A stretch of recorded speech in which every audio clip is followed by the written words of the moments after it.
Olá, meus irmãos, que a graça e a paz do nosso Senhor Jesus seja com todos. Nós vamos estudar a palavra do Senhor e o tema de hoje nós vamos ver a nossa semelhança com Cristo. Semana passada nós vimos a respeito dos atributos de Deus e vimos como que Deus comunicou esses atributos a nós, e hoje nós vamos ver com respeito à nossa semelhança que nós temos com Cristo Jesus. Tendo em vista que na criação Deus comunicou a nós os seus atributos, e quando nós falamos Deus nós estamos falando da Trindade, hoje nós vamos ver como na nova criação, como no novo homem, Cristo comunicou a nós atributos, qualidades. Cristo deixou a cada um de nós um padrão para que nós estejamos seguindo. Peço a você que baixe sua cabeça, feche seus olhos, nós vamos orar ao Senhor. Santo Deus e eterno Pai, nós somos gratos a Ti por mais um dia de vida.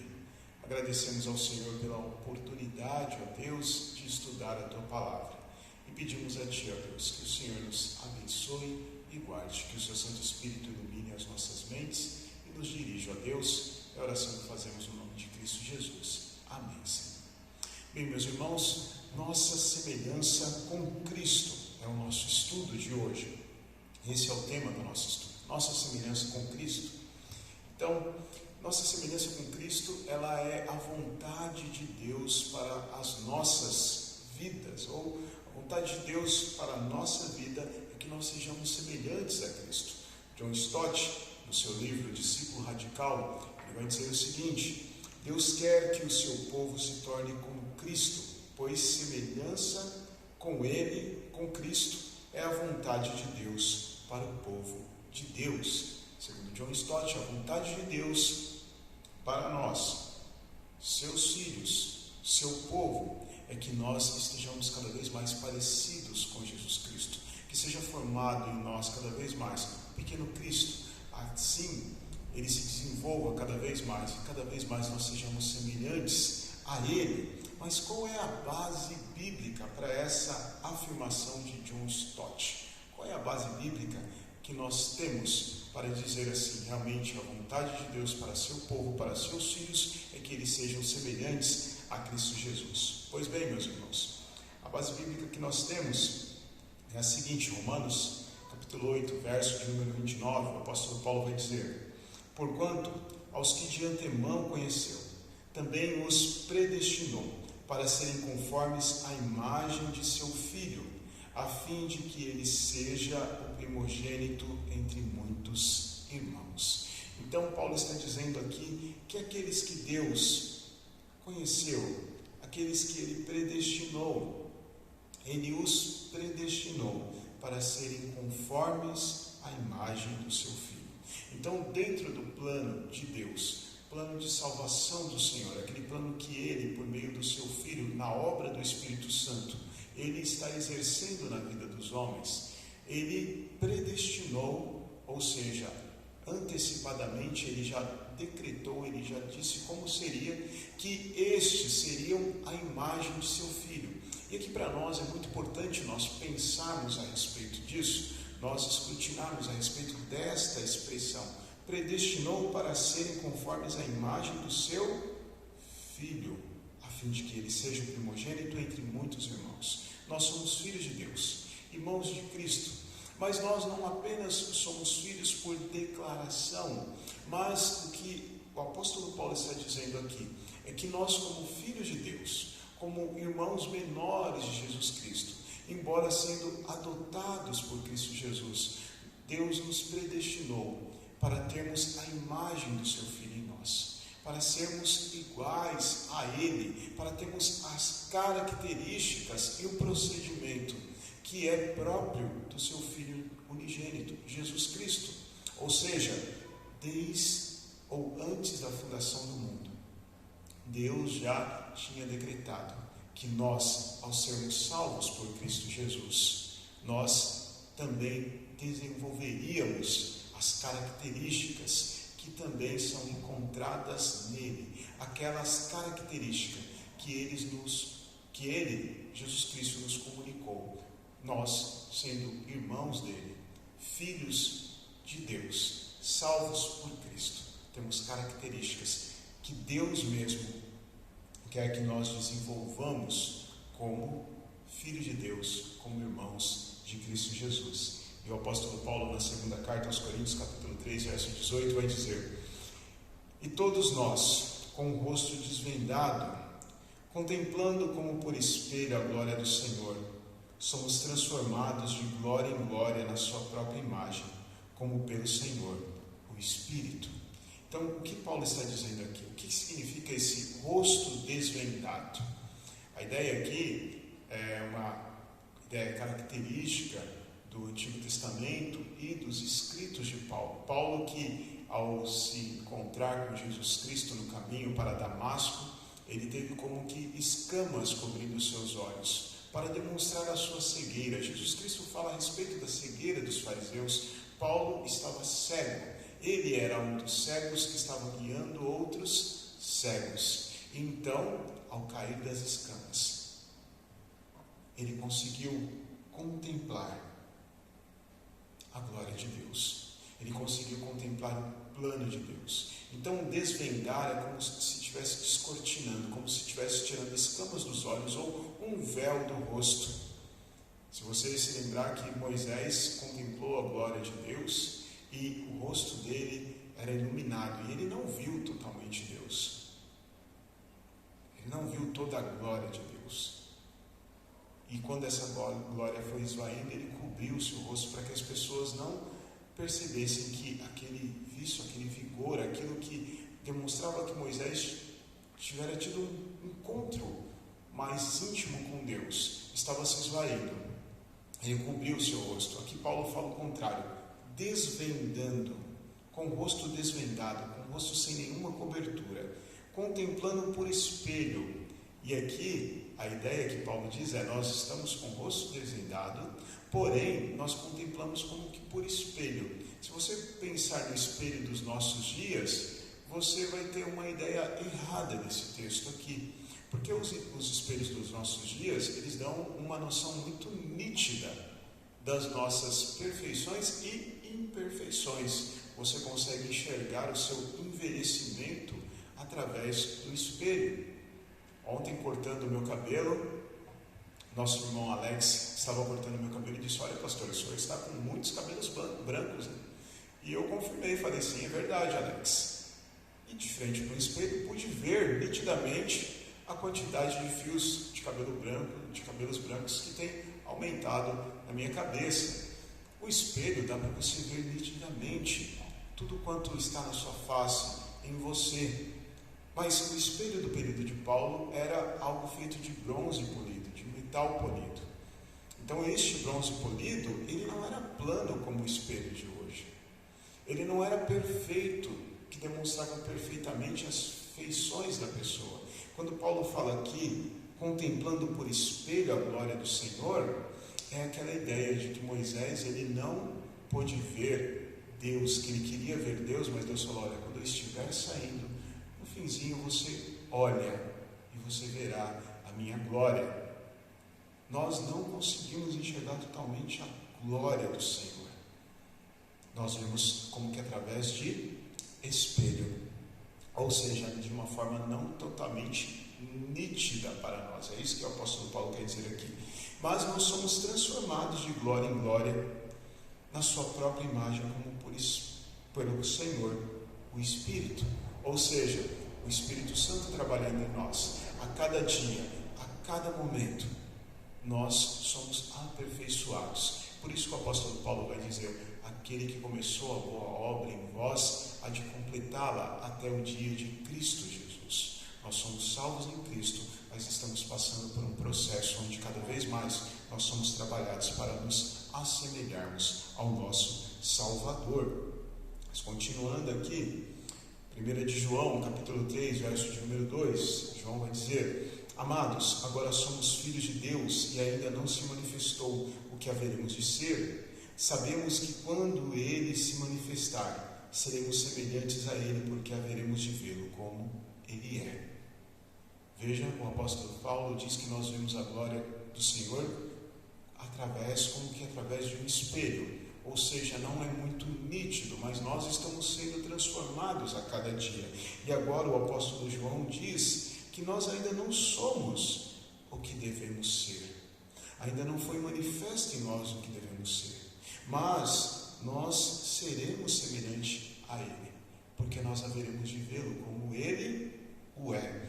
E o apóstolo Paulo, no capítulo 15 da primeira carta aos Coríntios, ele vai falar a respeito da nova vida em Cristo, da ressurreição do corpo, e fala dessa transformação total que ocorrerá em nossas vidas. Agora, nós estamos habitando num corpo, nós temos um corpo, e nós não somos passageiros dele, mas nós temos um corpo que foi maculado pelo pecado.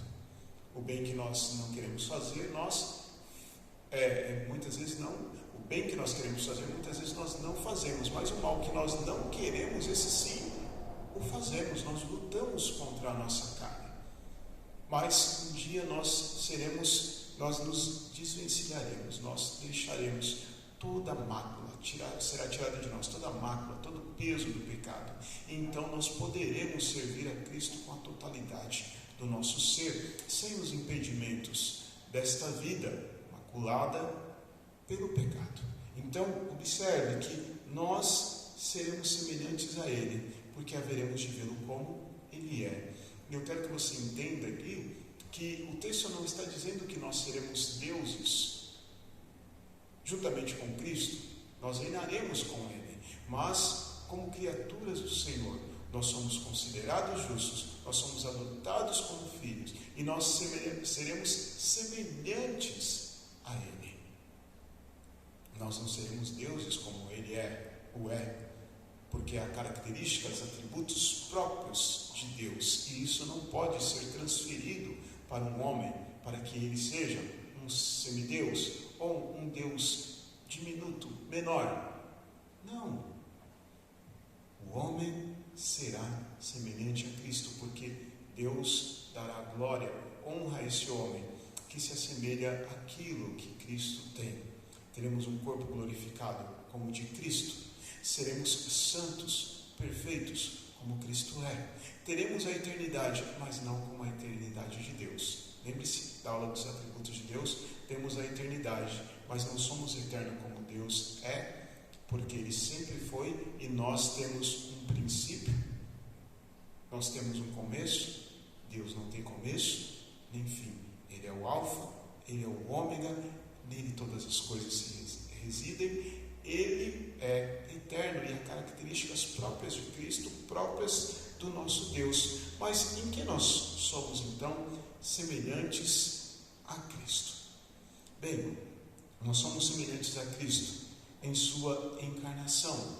A palavra de Deus em Filipenses capítulo 2, versos 5 a 8 diz: tende em vós o mesmo sentimento que houve também em Cristo Jesus. Pois ele, subsistindo em forma de Deus, não julgou por usurpação ser igual a Deus, antes a si mesmo se esvaziou, assumindo a forma de servo, tornando-se em semelhança de homens, e reconhecido em figura humana.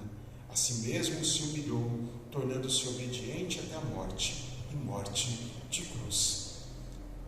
Como que nós nos assemelhamos a Cristo na sua encarnação? Cristo como homem, vindo, sendo 100% Deus e 100% homem, as duas naturezas coexistindo ali, sem mistura, coexistindo ali, natureza humana e natureza divina. Jesus Cristo, Ele é semelhante aos homens, mas para assumir essa condição, Ele teve que se humilhar, Ele teve que se esvaziar de sua glória.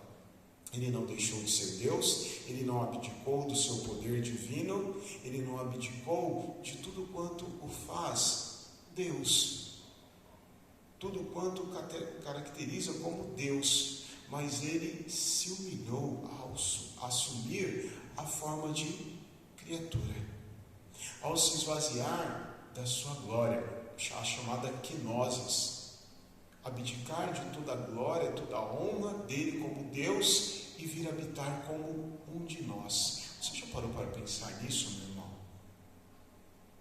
Quantas coisas que nós temos, quantas características que nos humilham, que são próprias de uma natureza caída, de uma natureza maculada pelo pecado. Quando Deus deu a sentença ao homem, quando eu digo o homem, a humanidade, homem e mulher, ele falou sobre questões que caracterizariam o homem no seu estado de humilhação. Características que eu colocaria o homem contra si mesmo, contra Deus, contra a própria criação. Características que fariam com que o homem fosse autocentrado, egoísta, pensando só em si mesmo. Mas quando nós olhamos a encarnação de Cristo, nós vemos que Ele abdicou de toda a sua glória. Ele se humilhou, tornando-se um de nós. Ele, sendo Senhor, tornou-se servo. Humilhou-se até a morte de cruz, uma morte desonrosa. Sendo Ele envergonhado, ultrajado pelos homens, Jesus Cristo fez isso para que nós fôssemos salvos. E Ele nos deixa esse exemplo de humilhação para que nós sejamos mais altruístas, mais abnegados, que nós pensemos mais no próximo do que em nós mesmos. Você já parou para refletir de o quanto a nossa sociedade está dividida, o quanto as pessoas estão mais autocentradas, mais pensando em si mesmas do que no próximo? Diante de um problema como esse, de uma pandemia, um vírus assolando a humanidade em escala mundial, nós temos pessoas que ainda estão pensando em si mesmas, ostentando as suas riquezas, desprezando a vida do próximo. Com tanta riqueza que nós vemos no nosso mundo, no nosso próprio país, nós ainda assim vemos pessoas que não sabem nada sobre altruísmo, sobre abnegação, sobre olhar para o próximo com um olhar de graça e de misericórdia.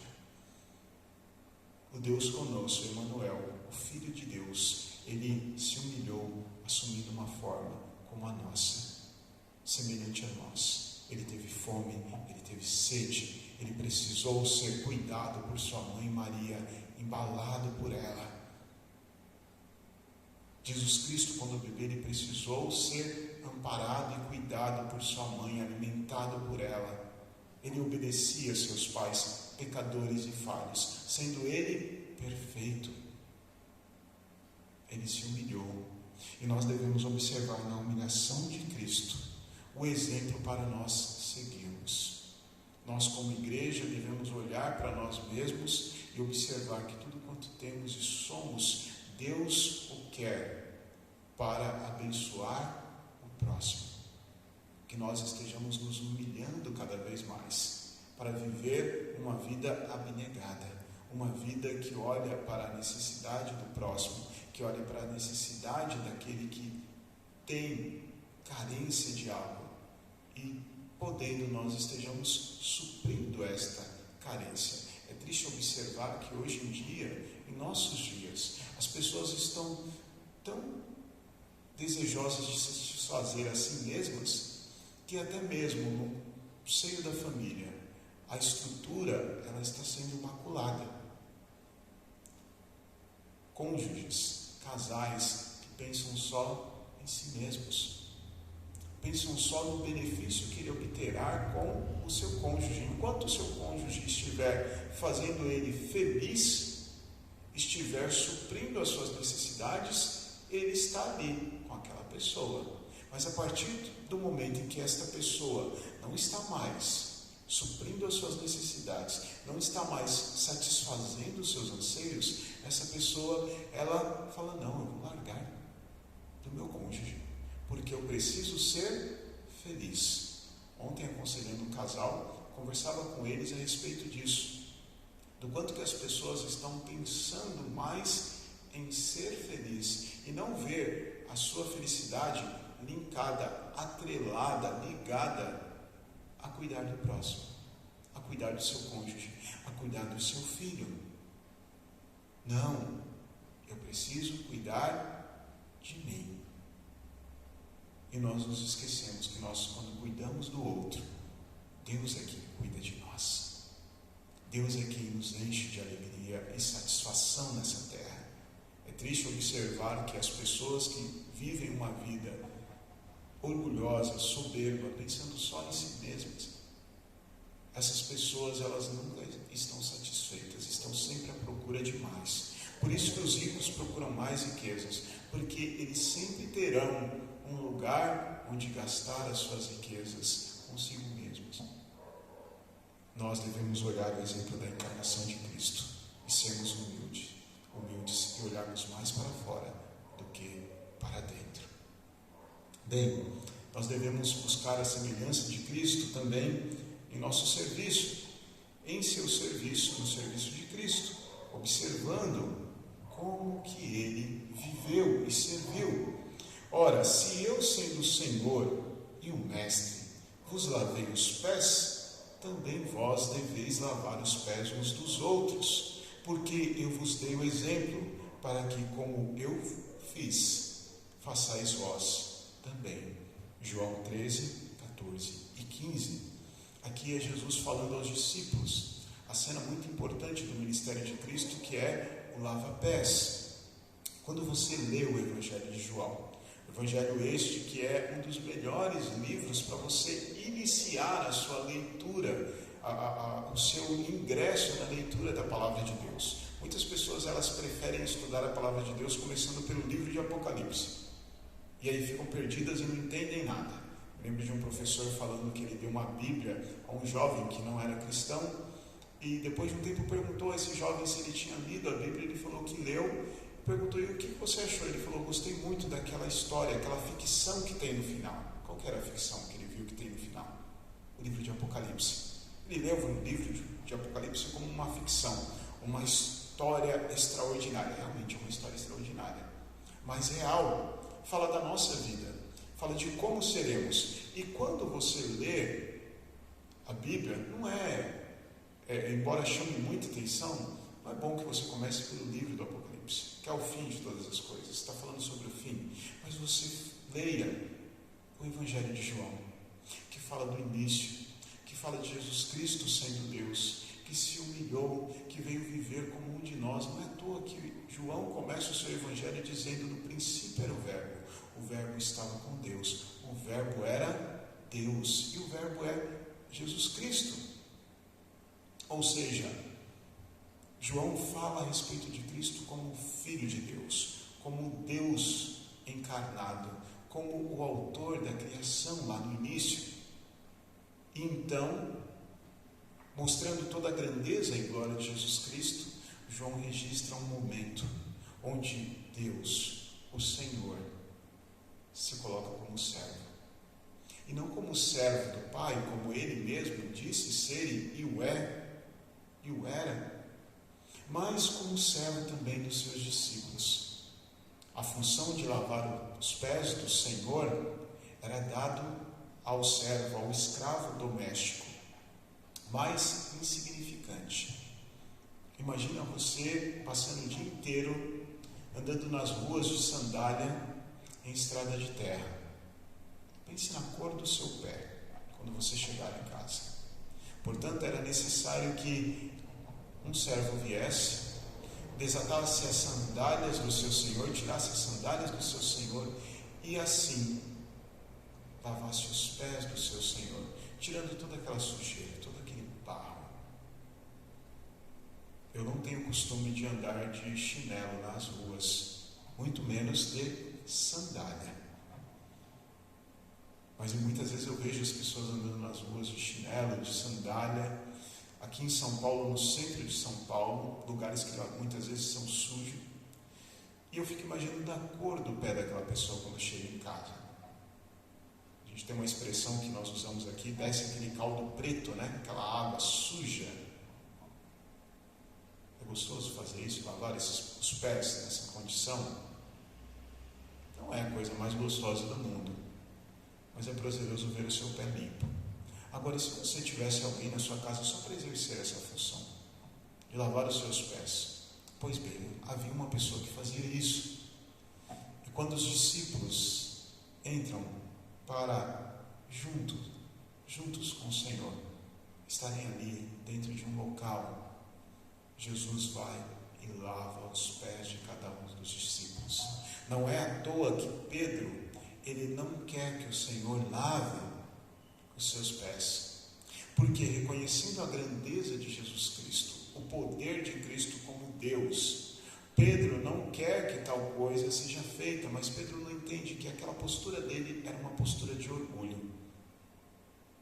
Ele não estava pensando na humilhação de Cristo, mas ele estava pensando em toda aquela situação envolvendo ele. O Senhor Jesus vai lavar os meus pés? Não, isso não. Mas aí Jesus explica a situação para ele. Ele fala, então, pode me lavar todo, por inteiro. Aquilo que nós chamamos de 8 ou 80, né? Os extremos. E Cristo fala, não, são os pés. Cristo estava ensinando como os discípulos deveriam proceder. Porque eu vos dei o exemplo, para que como eu vos fiz, façais vós também. E nós muitas vezes não paramos para meditar nesse texto e observar algumas nuances do que Cristo está dizendo ou a profundidade daquilo que Cristo quer dizer. Nós vemos a vida cristã e o ministério cristão, ser cristão, como algo que traz orgulho e status para nós. Você enche a boca para falar sobre a posição que você tem dentro do cristianismo. E muitas vezes as pessoas brigam para ter cargos relevantes, que elas julgam relevantes dentro da igreja. Por quê? Porque a visão dessas pessoas é que o ministério, o serviço, o ser cristão, os tornam mais altos dentro da sociedade, colocam elas num status melhor do que muitas vezes ela tem na sociedade. Às vezes você pode ser uma pessoa de condição simples na sociedade, mas dentro da comunidade cristã, você tem um cargo, você tem um ministério, você tem poder. E nós nos esquecemos do exemplo de Cristo, o de servir. Meus irmãos, ser cristão é participar do ministério de Cristo. É sofrer como Ele sofreu. É ser humilhado como Ele o foi. É abdicar de muitas vezes poder e glória que nós temos para servir. Eu lembro de uma vez conversando com um pastor e nós falávamos de uma igreja presbiteriana aqui em São Paulo que é muito influente. E esse pastor estava dizendo como que esta igreja funcionava e a sua estrutura. E teve uma coisa que chamou muito a atenção dele. Por ser uma igreja muito influente, esta igreja possui irmãos de várias classes sociais, porque é uma igreja localizada próximo a locais de pessoas abastadas, mas também pessoas muito humildes. Certa vez, visitando esta igreja, eu pude comprovar isso. Só que o curioso, meus irmãos, foi a aplicação desse texto na vida daqueles irmãos. Porque dentro daquela comunidade, aquele pastor enxergou que haviam presbíteros que estavam numa classe social mais baixa do que um diácono. E para nós que vemos o serviço de diaconia e o presbiterato como ofícios escalonados, né? O presbítero mais importante, o diácono menos importante, aquilo causou uma surpresa. Porque uma pessoa de uma boa classe social, sendo diácono, ele estava à porta da igreja, recepcionando as pessoas, os visitantes, e dizendo assim: quantas pessoas são? Quase como uma recepcionista, um recepcionista de um restaurante. Para quantas pessoas? Mesa para quantas pessoas? 5 pessoas. Deixa eu ver um lugar aqui para vocês se sentarem. Então, esse irmão diácono, que na sociedade muitas vezes poderia ser um cirurgião, um empresário, um diretor de uma multinacional, um CEO de uma multinacional, ele estava ali recepcionando as pessoas como um diácono. Uma função que para muitos é uma função que tem um certo demérito. Não, o bom é ser presbítero. Mas aquele irmão, ele entendia que Deus o capacitou, que Deus o vocacionou para ser diácono, e ele fazia aquilo para a honra e glória de Deus, seguindo o exemplo de Jesus Cristo. E quando nós olhamos para os ministérios dentro da igreja, desde aquele irmão que limpa a igreja, até aquele irmão que foi colocado para tomar decisões importantes com respeito ao andamento da igreja, todos são necessários e têm o seu valor, mas é muito importante, é de suma importância que sejamos todos humildes. Um diácono, quando se torna presbítero, ele não foi promovido.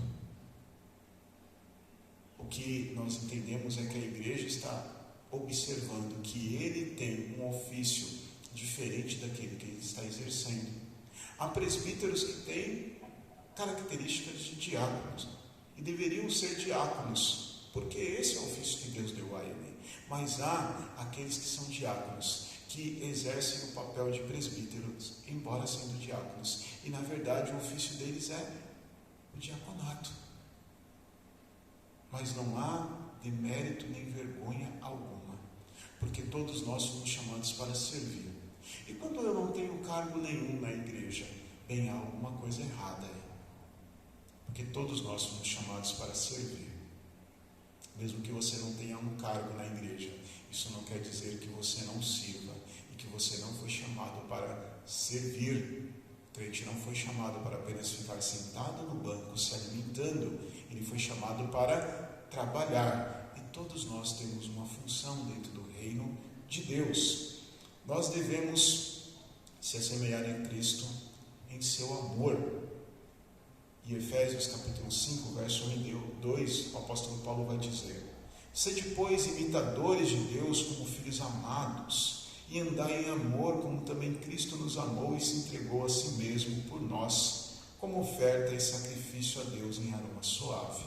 Quero começar aqui do final para o início.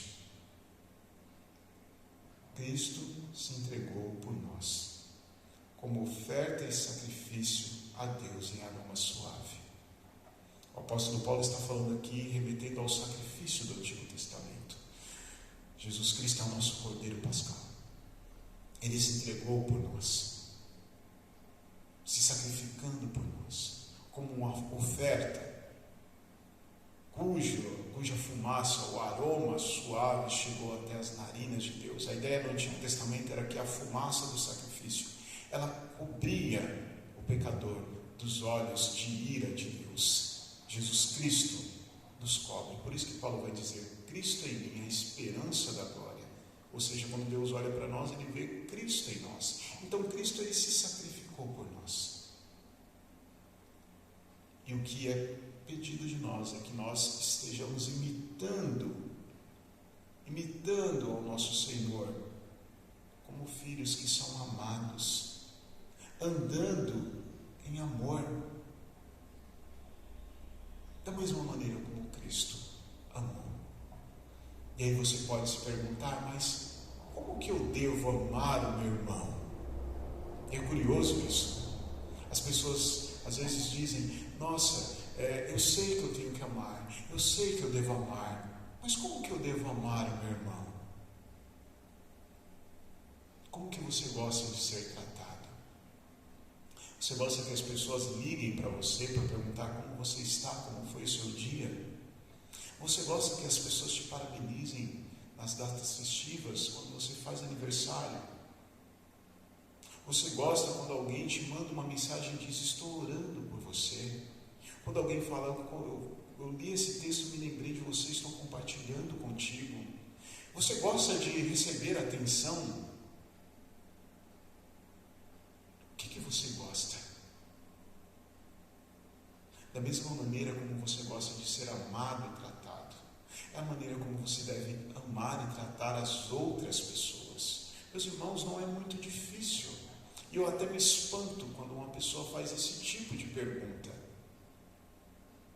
Quando alguém fala: pastor, nos ensine a amar. Você não ama a si mesmo? Você não sabe o que é melhor para você? Você já sabe como amar. vá e faça o mesmo. Aquilo que você gosta para si, aplique ao seu próximo. Você gosta de receber um presentinho, uma lembrança? Seja essa pessoa também. Seja aquilo que você quer que as pessoas sejam para você. Ame o próximo como a ti mesmo. Aquilo que você vê como ato de bondade, de misericórdia, demonstração de amor, é isso que você deve fazer pelo seu próximo. Cada pessoa vive um contexto. Fica difícil você elencar, listar tudo aquilo quanto nós podemos fazer para ajudar os outros, porque nós podemos ser injustos no nosso proceder. Veja como a igreja cristã observa que é demonstração de amor ao próximo. Muitas vezes nós entendemos que demonstrar amor ao próximo é apenas dar um alimento. E aí nós vemos muitas igrejas engajadas em causas humanitárias. Só que poucas vezes tem um envolvimento tal com a palavra que transforma o coração das pessoas. Muitas vezes nós vemos igrejas preocupadas em levar um alimento, um sopão, um cobertor para o mendigo, mas quantos estão preocupados em orar e compartilhar a palavra? Em dar uma condição para que a pessoa saia daquela miséria, da rua. Então me pergunte, como que eu devo amar, se você sabe como amar a si mesmo? Da mesma maneira como você se ama, ame ao seu próximo. Cristo deixou o exemplo a cada um de nós. Devemos ser semelhantes a Cristo em sua longanimidade. 1 de Pedro, capítulo 2, verso 18 a 21 é dito: servos, sede submissos com todo temor ao vosso Senhor, não somente se for bom e cordato, mas também ao perverso. Porque isto é grato, que alguém suporte tristezas, sofrendo injustamente, por motivo de sua consciência para com Deus. Pois que glória há, se pecando e sendo esbofeteados por isso, o suportais com paciência? Se, entretanto, quando praticais o bem, sois igualmente afligidos, e o suportais com paciência, isto é grato a Deus. Porquanto, para isto mesmo fostes chamados, pois que também Cristo sofreu em vosso lugar, deixando-vos o exemplo, para seguirdes os seus passos. Meus irmãos, a carta de Pedro, essa primeira carta de Pedro, é a carta do sofrimento. É a carta que Pedro vai falar muito a respeito de como nós devemos lidar com o sofrimento, como que nós devemos passar pelo sofrimento. E nós estamos vivendo dias de sofrimento. E o que nós devemos fazer? Nós devemos observar a maneira como nosso Senhor viveu e sofreu neste mundo. É triste ver que os cristãos muitas vezes olham para o nosso mundo e pensam e lutam cada vez mais para transformar este mundo no útero. Ouvi certa vez que o primeiro choro de uma criança ao nascer é devido ao seu pulmão se inflar de ar. Ela que estava ali, protegida dentro do útero de sua mãe, com a temperatura sempre regulada, a temperatura correta, para que ela se sentisse confortável dentro do corpo de sua mãe, respirando através dos líquidos, do líquido amniótico ali. Essa criança, ao nascer, ela sente pela primeira vez a entrada de ar em seus pulmões, rasgando tudo. E ela dá aquele berro, aquele choro, aquela sensação de ar entrando por suas narinas, seus pulmões se inflando, o primeiro respiro. Nós saímos do útero e aí passamos a sentir frio, calor, o ar poluído entrando por nossas narinas. Mas não somente isso, passamos a lidar com os nossos sentimentos, com o sofrimento, com a angústia, com as incertezas, com as perdas. Meus irmãos, sofremos em um mundo caído. E o que nós devemos observar é que Cristo, como nosso Senhor, Ele passou por isso, como um de nós. Chorou com a perda de Lázaro, se entristeceu e se comoveu com as pessoas perdidas, como ovelhas que não tinham pastor. Sentiu fome, frio, calor, a certeza de que ele não tinha onde reclinar a cabeça. E nós devemos olhar para o exemplo de Cristo e pensar: quantas vezes eu tenho lutado para transformar o ambiente em que eu vivo, o mundo em que eu vivo, em um útero, para trazer o conforto a mim mesmo, para tirar de mim todo o sofrimento. Mas será que nós conseguimos realmente tirar todo o sofrimento da nossa vida? É claro que não, porque nós estamos indo contra a própria palavra de Deus, que nos diz que todo o sofrimento só será tirado de nossas vidas naquele dia, quando nós nos encontrarmos com Cristo.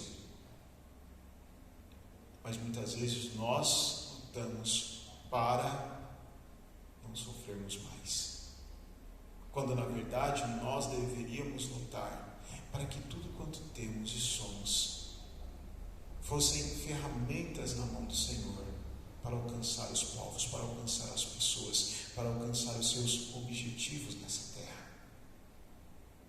Se você ler o livro dos mártires cristãos, você vai ver quanto sofrimento estes homens passaram, mas na certeza de que a alegria estava proposta a cada um deles em Cristo Jesus.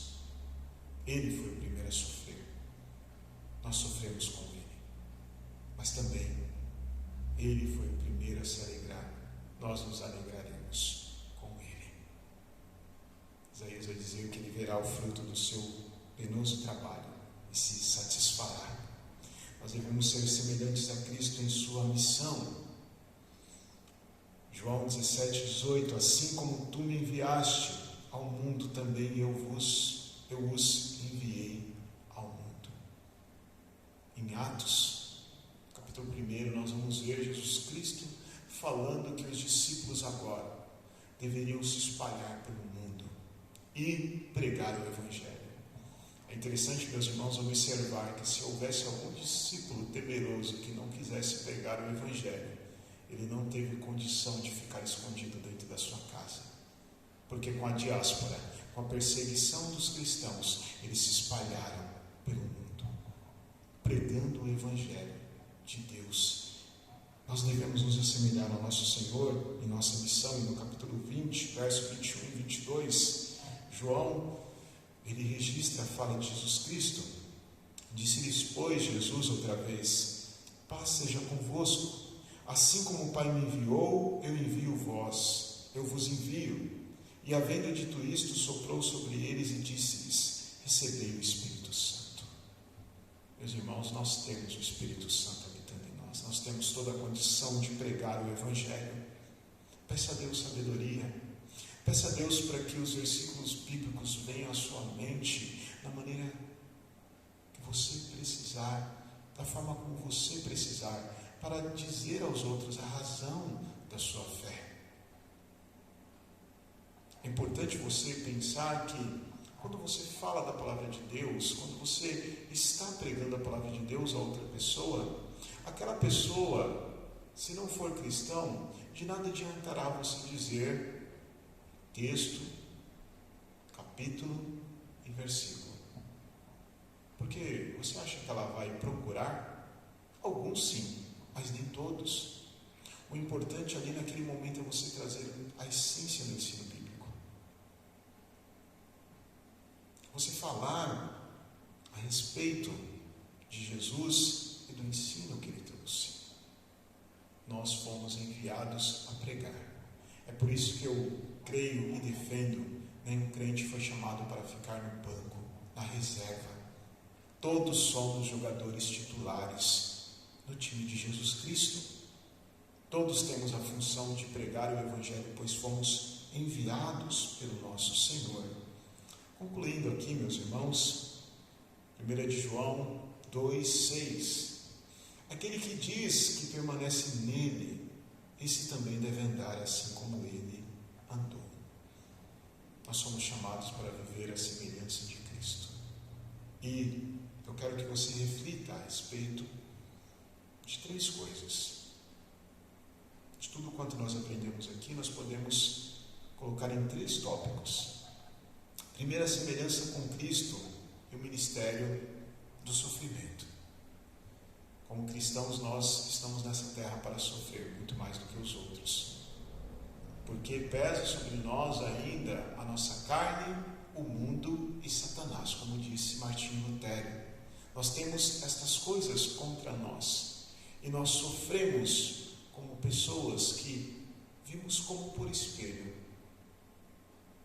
a glória de nosso Senhor Jesus Cristo, que tem sido revelada a cada dia a nós.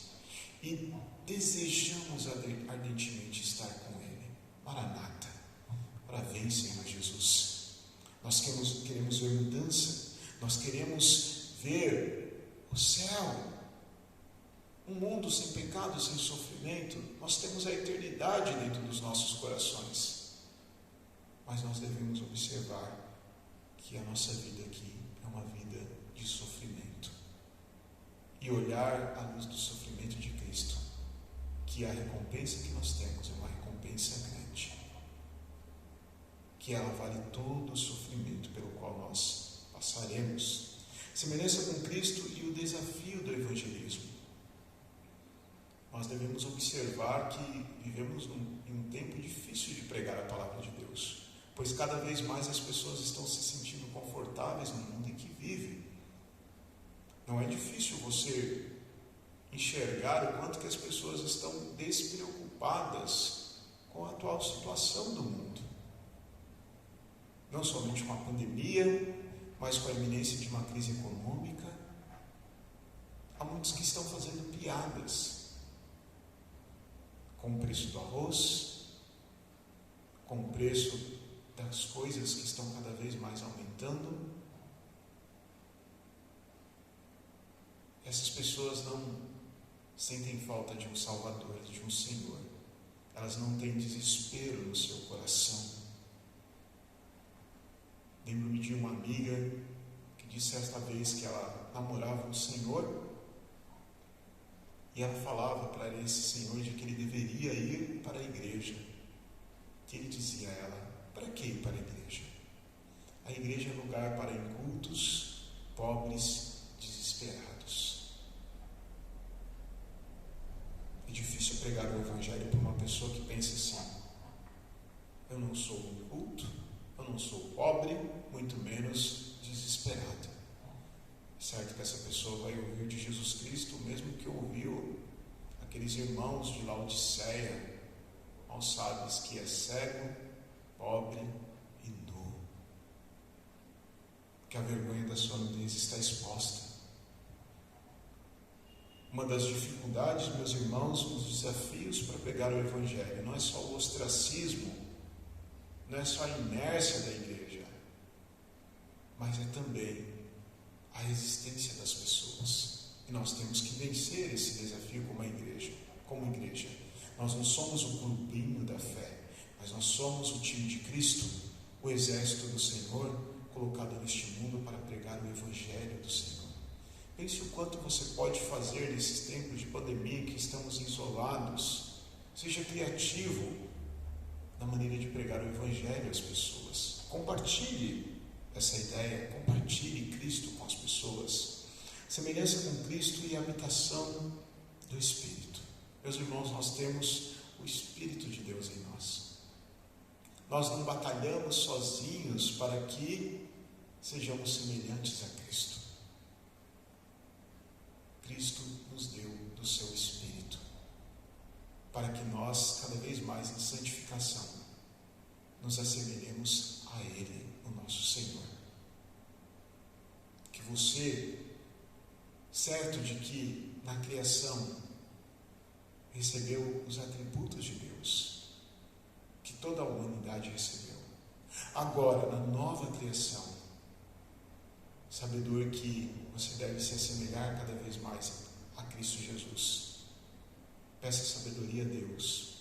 Encha-se cada vez mais do Espírito Santo e seja enchido do Espírito Santo. Procure realizar aquilo que faz com que você seja enchido do Espírito Santo. Leia mais a Bíblia.